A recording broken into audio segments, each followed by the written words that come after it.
everybody. Welcome to Table Talk, a place for honest conversations and getting to meet friends. I'm Betsy Thompson, and I am so excited to be hanging out today with Stuart Rothberg and Chuck Davenport. Thanks for coming to hang out, guys. Thanks, Betsy. It's going to be super fun. If you've been watching and hanging out with us on Table Talk, we are almost done with our pastor search team, getting to meet everybody on that team. And these are 2 of the 4 staff members that are a part of that team, and we just want you to get to know them a little bit better. A lot of you probably know them, but hopefully you'll learn something new today. So guys, again, thanks for coming to hang out, and thank you. I will say it, the church body is agreeing with me, I am sure. Thank y'all for being a part of the pastor search team. It is an additional thing for you to take on, the time, the energy, mental, physical, emotional, all of that. So thank y'all for doing that. Thanks, Betsy. Yeah, it's a blessing to be on the team. Yeah, for sure. I love that y'all are both on there so much. Okay, so Chuck, let's start with you. Just tell us family. Okay, so I am married to Mary Ann. We have a 5-week-old son named CJ, Chuck Jr., and He's then precious. we have a 2-year-old daughter named Rosalie, and we call her Red because those are her initials. She's beautiful too. Yeah. How long have you and Mary Ann been married now? 5.5 years. Okay, that's awesome. Mm-hmm. Sweet, precious family. Yeah. And again, I will just say, y'all, he has a 5-week-old? Yes. Is he 5 weeks? And he's said yes to pastor search team. Love his heart. And your wife for supporting you and saying this is important. Yeah, she's all in. I love that. That's amazing. Stuart, family? Yes, I do. Okay. Oh, you want specific? Well, I can do it if you've forgotten. My wife is Sue, and we married in 1979, so I can't do the math, but it's over 40 Let's see. I was years born, or something. so you're at 40. Is it 45 this year, Stuart? The 45 best years of my wife's life. Oh, my God. Yeah, I say that because she's not here.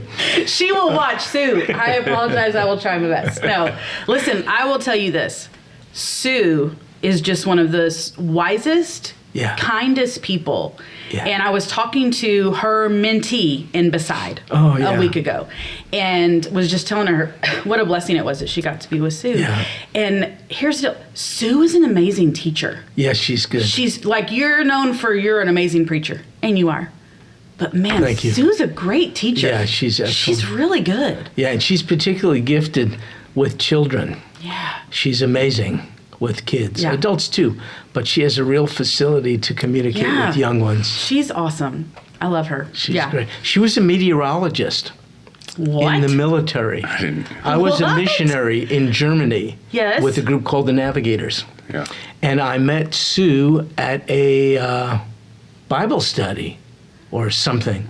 She came to this Bible study and begged me to marry her soon thereafter. That part maybe not so true. But anyway, we met over there, came back to the States, got married, and she finished up her Air Force time in Germany, and then the 2 of us came back to the States. But she was a meteorologist, a weather forecaster. Who knew? She was with the Air Force Weather Service, and they forecasted for Army pilots in Europe. That's what she did. I didn't know that. Yeah, that is really cool. Yeah. Wow.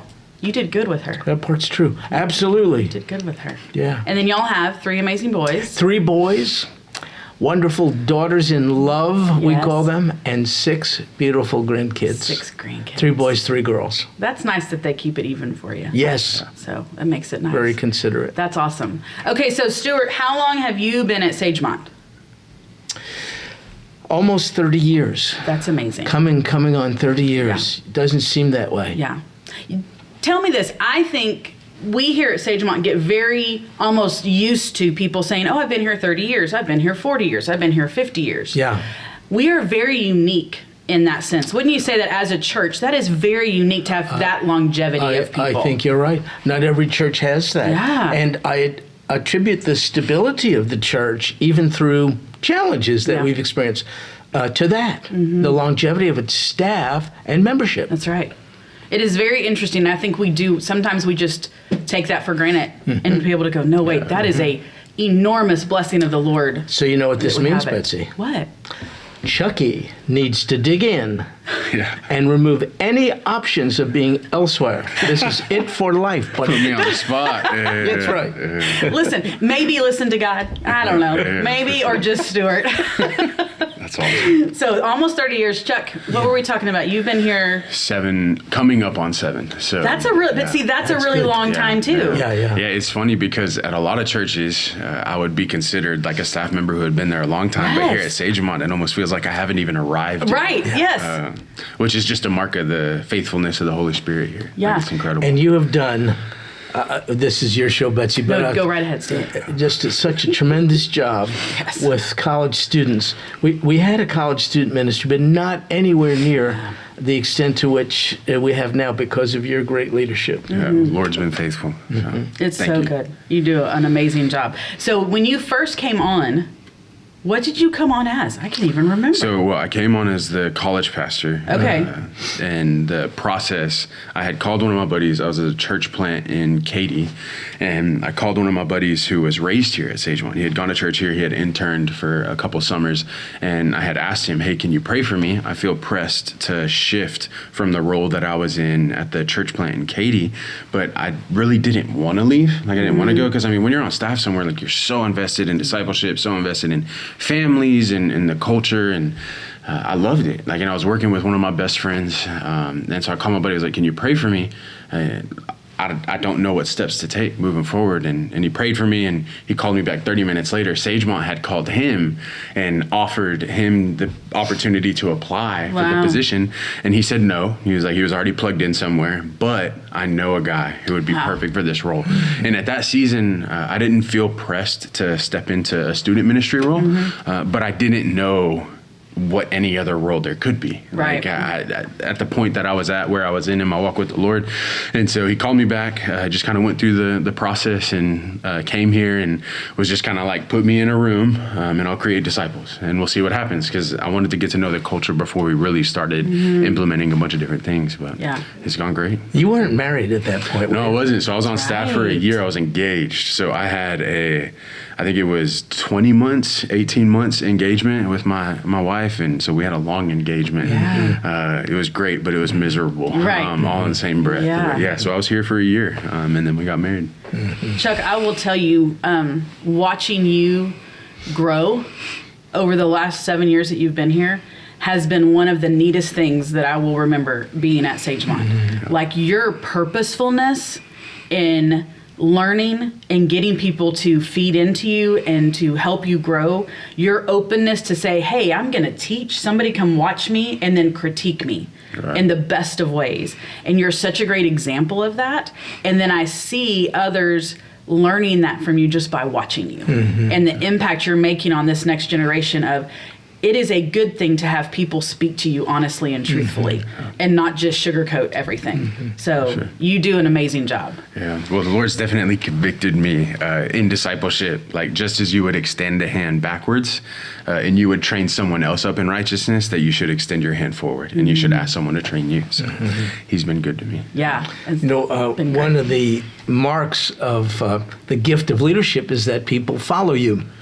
And I think that just confirms your gift of leadership. Absolutely. Folks Yeah. follow Chuck. Absolutely. It's been fun to watch Sagemont, you birthed and come to life and growing. Chucky D, Betsy. We have too many Chucks around here. is So hard. from now on, Yeah. Chucky everyone D. should call Chucky D. Chucky D, are you okay with that? Doesn't matter. That's what I was going to say. I don't think that Stuart minds if it matters or not. One thing, and knowing I was going to get to sit and hang out with y'all today, and knowing both of your stories, I thought it was very interesting that both of you came to a relationship with the Lord later in life, in your 20s. Yes. And just share a little bit about your salvation stories and how it has affected you now, how you relate to people, and that your experience with the Lord was in your 20s and not as a 7-year-old in Vacation Bible School or whatever. So I was raised in a Jewish background, and that meant we always had a notion of the existence of God. There were no atheists in my family, at least that I knew of. But the notion of a personal relationship, with this Creator. That was absolutely foreign to us. We had rich religion and tradition and all the rest, but the idea of Emmanuel, God with us, that's just foreign to us. And so I lived by all the traditions of our faith for many, many years until I became a teenager and was overcome with terrible guilt, because in Judaism, we don't have just 10 commandments. We have 613, which are offshoots of the 10. Wow. So I thought, good night on a good day. How am I doing? I'm not doing very good at all. So I just went to my parents and I said, I pretty much have had it with Judaism. I can't live up to these standards, so I don't want anything to do with it. Really? Well, they were quite disappointed, as you can imagine, Sure. but what are you going to do with a teenager? You're going to let the kid go.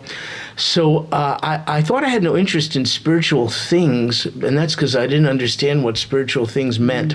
What I was focused on was, what is the purpose of life? Yeah. That is a deeply spiritual question. I didn't realize it.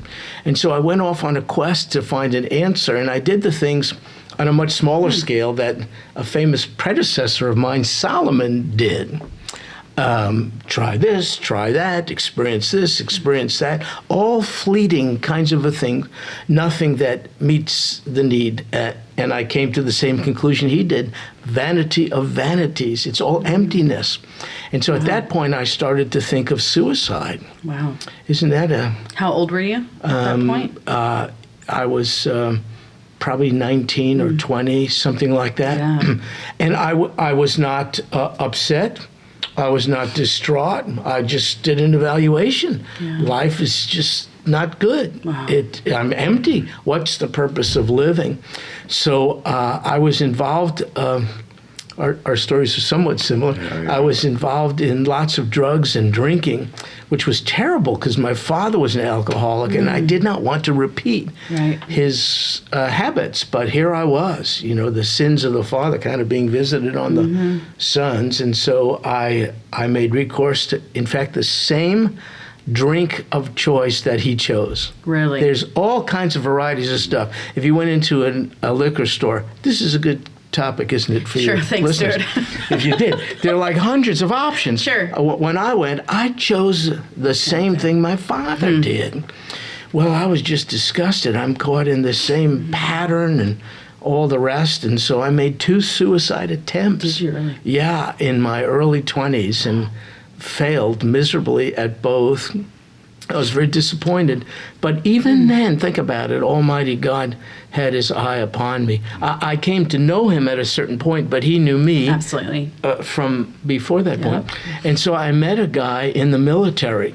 I was a counselor of all things. Really? In the Air Force. So people would come in asking for help. Wow. Of me, I had no answers. One time a lady came in talking about emptiness, and I felt like saying, yeah, me too. Oh, gosh. But you can't do that. I had no Yes. answers. So I did what a lot of counselors do when you don't have answers. You say, oh, I see our time is up. So that's what I did. Gosh. And then I cried out to God in anger. I remember shaking my fist at God. I remember saying, I hate you. I didn't ask for this life. You gave it to me. I don't want it. Well, that's not exactly the Lord's Prayer, but that was the first time, at least, I addressed him. And I think he wanted to be held responsible for the life he gave me. 2 days later, I met a guy in the barracks, I'll just keep it short, who was a Christian. He became a friend of mine. He withheld the gospel on purpose until he developed a friendship. Isn't that a wise technique, it seems to me? And so at a certain point, I said to him, his name was Mark, I said, Mark, what makes you tick? He had something I didn't have. Now, how could there not be a difference if the creator of the universe is in your life? It ought to show. Right. Well, it showed in his life, and I said, have you discovered some drug I don't know about? I'll try anything. He said, no, it's not a drug, and he shared his testimony with me, how as a college student he had accepted the Lord, and I'm listening because he's my friend, but thinking, oh my goodness, doesn't he know I'm Jewish? 1, 2, doesn't he know my life is complicated enough without this Jesus? But I couldn't dismiss what he had told me. So the next day, I went to a bookstore and bought a Bible. Really? I never held a full Bible, Old and New Testament, Wow. ever in my entire life. And I read it through from Genesis all the way through in 3 weeks. Wow. And I got 2 things out of it. I knew it was God's word. How? Yeah. On a deeper level than intellect. It was just a heart thing. Second, this Jesus claimed to be the source of an abundant life. I came to give life and give it abundantly. I know that's in John 10:10 now, but I wanted to find it after I had read it and I couldn't find it. But at the time, I wasn't interested in living an eternal life. I was looking for a reason to get up tomorrow. Right. Abundant life, full and meaningful. And my friend Mark told me, Stuart, you can't have it if you're separated from the source of it. And you are, said he, because of your sin. Anyway, Wow. Just to be brief, September 5th, 1973, I remember it like it was yesterday, Yeah. in the privacy of my barracks room, I said, God, if that's your name, I want to make a deal. Well, you cannot make a deal with God. But I think he just shook his head and said, you don't know much, but I'll accept this. Sure. Here's the deal. If you do for me what you did for Mark, I'll give you the rest of my life. I realize I'm apart from you because of my sin, and I believe you died on the cross, even for me, a Jewish person. Would you change me? And man, he did. Wow. And I hope I've lived up to my end of the bargain as well. Isn't that amazing that even when before you knew him, and this is the thing that's true for all of us, and it's so good to remember, that even before we know him, Correct. he knows us, and he is directing our steps to get us to the Yes. place where he needs us to be, to do the work that he has set before us. Timeless being. No, he's not bound by past, present, and Right. future. And that's why we Christians, it's a fun thing to do. Think back on the course of your life. How did all that happen? Yeah. But that God had his eye upon you. Absolutely. And then hopefully we get to a place when we're in the middle of the hard that we can look at it and go, he's using this. Yes. There is some reason that we, whatever, are walking through this. It is part of his plan. And then we look at things differently in the moment instead of just the looking back. Yes. And growing to do that. Let me just, I want to hear Chuck's story, but just let me tell you, both my parents accepted the Lord. They're both Really? with him now, but both did. And many of my relatives over the years amazing. have accepted the Lord. And I have been drug and alcohol free since 1973. That's amazing. Yeah. I love that. That is so great. That's amazing. So Chuck, you were older as well. Yeah, I was 20 whenever I got saved. Yeah. And so my story, a lot happened in about a 2 to 3 year time span. Sports was everything growing up. Family was everything growing up. I had like a good set of friends. I had family around me and some friends around me who knew about Jesus and they talked about Jesus, but I never really submitted. I didn't necessarily want to go to hell, but I also didn't want to follow Jesus. And so got to about 17, 18, football was a huge part of my identity.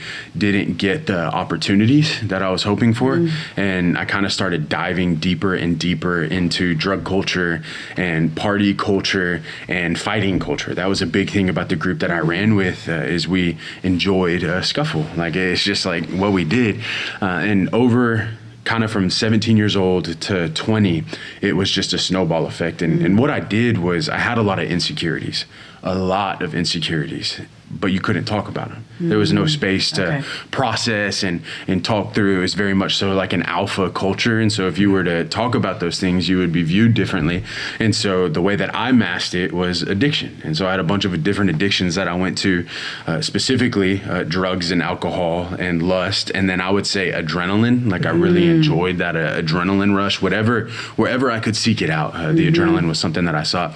And so I would start lying and I would dive into these addictions. And whenever I would lie, people would call me out. So I would talk about, yeah, I do that drug, or yeah, I can fight, or yeah, I can drink this, drink that. Yeah, I can do this. And then they would be like, okay, well, let's go do it.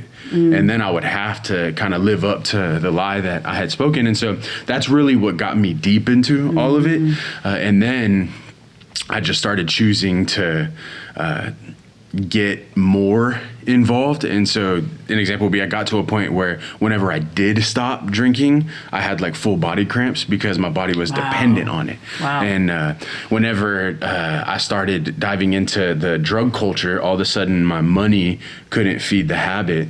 And so we started robbing local dealers and robbing local drug dealers. And there was one specific moment. The reason I share that, I was with somebody that I had known from my childhood. He was about 4 or 5 years younger than me. And we had robbed one of the local dealers. And whenever we were driving off, he looked at me and he was like, we're not going to stop till we're dead or in jail. Wow. My mindset was I never wanted to end up in jail. And so the only other option was death. And I remember laying down at night, that night specifically, and realizing there's no way I'll enter heaven. Like if I were to pass away. And so that was kind of the starting of me processing and thinking about eternity. Fast forward about 6 months to a year, it all kind of is hazy in that time frame. I had a friend pass away and still was kind of building upon those addictions and those lies and all those different things. And my friend set had gone from kind of shallow end of the drug culture to they were starting to get into the deep end. And so one of the things we started messing with was hallucinogenics. And so I lied, right? I said, yeah, man, I've done all that. Like I've like, it's a habit. Like it's something that I do all the time. And so whenever the opportunity came, there's a certain amount that people would take. Well, I took about 6 to 7 times that amount. And so I took the hallucinogenics, and instead of hallucinating for about 5 to 6 hours, I hallucinated for about 5 months, off and on. And so you could imagine my mom, my sister, my dad, specifically my mom and my sister were very, very influential in that season because I was paranoid. I would be at the grocery store and I would hear something that wasn't said. Like you'd be standing behind me, we'd be in line. I would turn towards you and I'd be like, "What'd you say?" Yeah. And then you would be like, why is this huge guy like looking at me, look like he hasn't slept in multiple days, and he's wondering why I said something and I didn't say anything. And so my mind was just in a really dangerous place. I couldn't sleep. I was constantly thinking of things. And my mom, so gracious, and my sister so gracious, let me like stay with them and kind of bounce back and forth. Well, one day my mom kind of looked at me and sat me down. She's like, "Chuck, like there's something wrong. Like there is really something wrong with you and you need to get help." And so I'd kind of pushed her to the limit, understandably, with where I was being with me for that amount of time. And I think I went into my room and I was hit with that reality. And I think for the first time I realized there's something wrong with my brain. Like I can't control it. And so I just got on my bed and I remember being suicidal similarly, and I didn't have anything to live for. All of a sudden the sports were gone, the friends were gone, because I burned bridges. Like and people were nervous being around me because I was so paranoid. And so I was laying down and I recalled some of the friends that I had in high school who were Christians, and they were very loving, they were very full of grace. I prided myself in getting people who didn't party into the party culture. And so that was like, I was the guy who helped like plan the parties and the life of the party. I enjoyed it. And so what I would do is I would invite people all the time, come. Well, there was a couple people specifically, they would look at me and they would say, "I want to, but I can't glorify Christ and be in that space." Very mature answers for high school students. And so I remembered at 20 years old, right, a couple years after being graduated from high school, those individuals and the peace that they had and the obedience that they had. I remembered some of my family members and what my parents had told me my whole life. And I was just kind of like, all right, Jesus, like if you're real, I don't even know what I'm doing. And I don't have anything to offer you, like anything, like culturally, I have nothing to bring. Like my mind is gone, like I'm broken, and I come before you. And I just asked that you would save me, like that you would help me. And it was very emotional. And I remember the way I explain it is I felt for the first time from like my hair follicles to my toes, like a peace, and I didn't know what to do. Like I was just laying in the bed, I felt peace, and I remember thinking to myself, like, what just happened? And I was like, I'm gonna go to sleep, and if I wake up and I feel the same, we'll move on with whatever the next steps are. So I go to sleep, I wake up, and I feel super convicted very quickly after surrendering to the Lord that I've been leading people to hell my whole life, and now it's time to lead people to him. Wow. And I went to my mom and I told her that, and everyone was kind of like taken aback. My dad sat me down and he was like, look, you can really be half in, half out in all these different vocations, but when it comes to ministry, you can't. Like you have to be all in if you're going to be serving the Lord. Very wise words that he gave me. So I go to East Texas Baptist University, and a huge part of my testimony is I was there my first semester, and then my second semester, my father passed away. And so my like story when it comes to following the Lord, that season I relapsed. I went back to the drinking, back to the drugs, back to the habits of seeking the adrenaline. But the body of Christ didn't give up on me. People reached out to me. People loved on me, text, voicemails, phone calls. I ended up coming back a couple months later, but in that season is whenever I really learned like dependency on Jesus and how important that is, like that daily devotion. And so it was a whirlwind of about 3 to 4 years where the Lord really humbled me and molded me and shifted me and saved me, and just kind of been running the race ever since. Amazing. What a change. I love Fantastic. how God used people in y'all's lives. Yes. And even people that didn't know you didn't know that God was using them until later. And it's that thing of God tells us to plant the seeds. Yeah. And then we might get to see the harvest. Yes. It's awesome when we get to see the harvest, but he calls us to obedience, not the results. Yeah. And to get to see in both of y'all's lives that people were obedient to the Lord.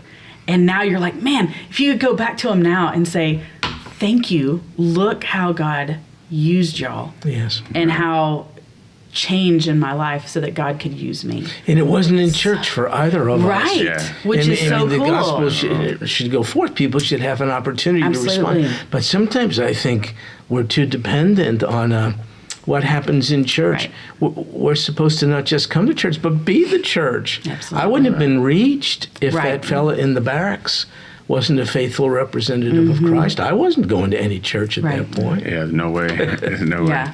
Which I think is so neat because both of you reach out, even as being ministers and pastors in a church.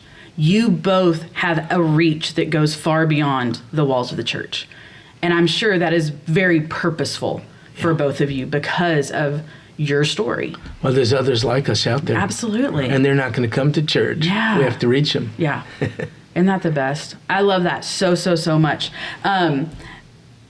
I could ask y'all a million other questions, but I know we have to be good about our time. So one, just again, thanks for being a part of the Pastor Search team. And y'all, hopefully you learned something new about Stuart and Chuck. And y'all, the thing that just keeps running through my mind as I'm listening to these two men tell their story is my prayer is that somebody listens to this today and decides they need to get right with the Lord. And I will tell you, both of these guys will answer your call. Oh, yeah. They will sit, they will talk with you, they will share with you, they will encourage you, they will walk beside you. And I love that about both of you, that y'all's purpose is so others come to know the Lord. Yeah. Like that's why y'all do what you do. And yours too, Betsy. Yeah. Absolutely. It's good stuff. I mean, gosh, yeah, this was so encouraging. And I know you guys, but to really just get to hear you share your story was beautiful. Thank y'all, one, for your honesty, your vulnerability. I don't know. It's a lot of words. But thank y'all so much for coming. And again, thanks for being a part of the Pastor Search team. We are praying. We are excited. Yeah. It's going to be super cool to see how God does all of that. So, y'all, thanks for hanging out today. When you see these guys walking around, go up and tell them thank you just for all that they do for this church and for the Lord all over the place. So thanks for hanging out at Table Talk. We will see you next time.